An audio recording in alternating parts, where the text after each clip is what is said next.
All right, you guys, today we're going to talk about the dreaded holiday weight gain. I mean, let's be real, let's be realistic. Most people gain anywhere from 6 to 15 pounds. I mean, the average really is 10 pounds in this food fest time from Thanksgiving all the way to New Year's. 10 pounds is the average. It's not just enough to say, I'm going to watch my weight this holiday season. It's really interesting. I mean, there's two camps here.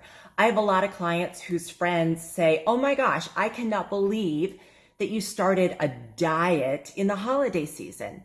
Well, I kind of flip the script and I think, wouldn't this be the best time to kind of really have someone guide you through the food fest holidays? I mean, seriously, if you aren't doing something, then are you throwing caution to the wind?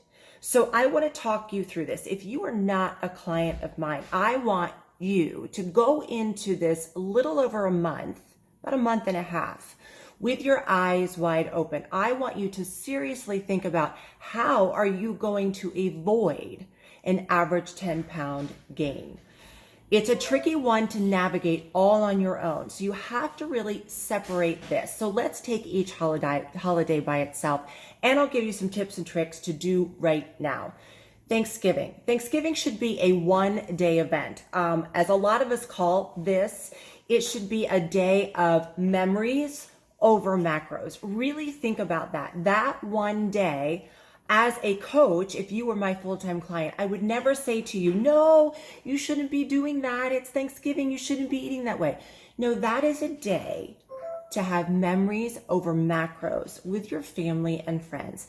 The same goes if you are that kind of family that does a big Thanksgiving or Christmas breakfast or Christmas dinner. The same type of attitude should go towards that. And if you're one of those people that likes to whoop it up on New Year's Eve, okay, have that moment. It's a couple of hours on New Year's Eve. It is what you choose to do on the days leading up to Thanksgiving, the days leading up to Christmas, and that time around New Year's Eve. Those are the days that will define you and either keep you from gaining that average 10 pounds or continue to pack on the pounds. So what could you be doing right now? Here are just a couple of quick tips. If you're someone who is drinking coffee all day long, drinking tea all day long, drinking sodas, even diet sodas all day long, your easiest thing to do right now is to stop those. Just completely stop it. Are you going to go through a caffeine withdrawal? Yeah, sure.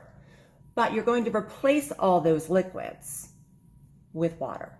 That is one of the best things you can do for your body. And if you do a little bit of Google searching, you will find that most doctors, hospitals, research clinics recommend anywhere from a half gallon to a full gallon of water. We always push 1 full gallon of water.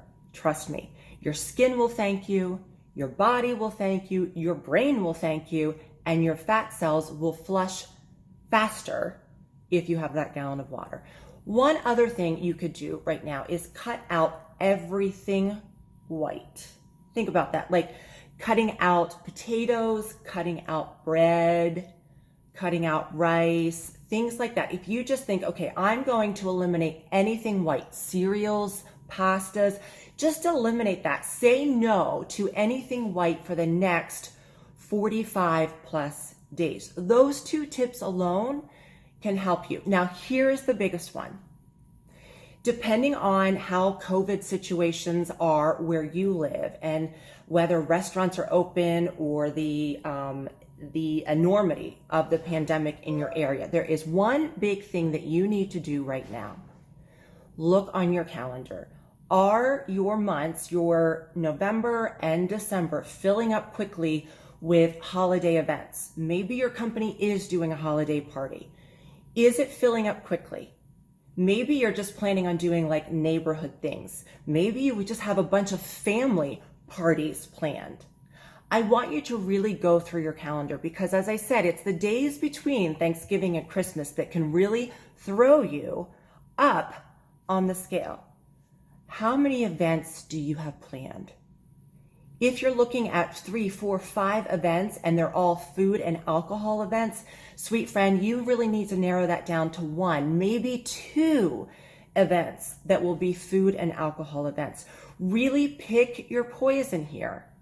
Not every event that you go to has to be a food fest or alcohol fest. So that is my biggest tip, is look at your calendar and really decide, can I just go to this event and make it an event where we socialize? It doesn't have to be focused around food or alcohol. Or maybe there is 1 or 2 events that you do want to let your hair down a little bit and have memories over macros. But really choose which events have to be food and alcohol events versus which events the focus just needs to be on the family and the company that you're keeping. So let's avoid that typical 10-pound weight gain and really go into this holiday season proactively.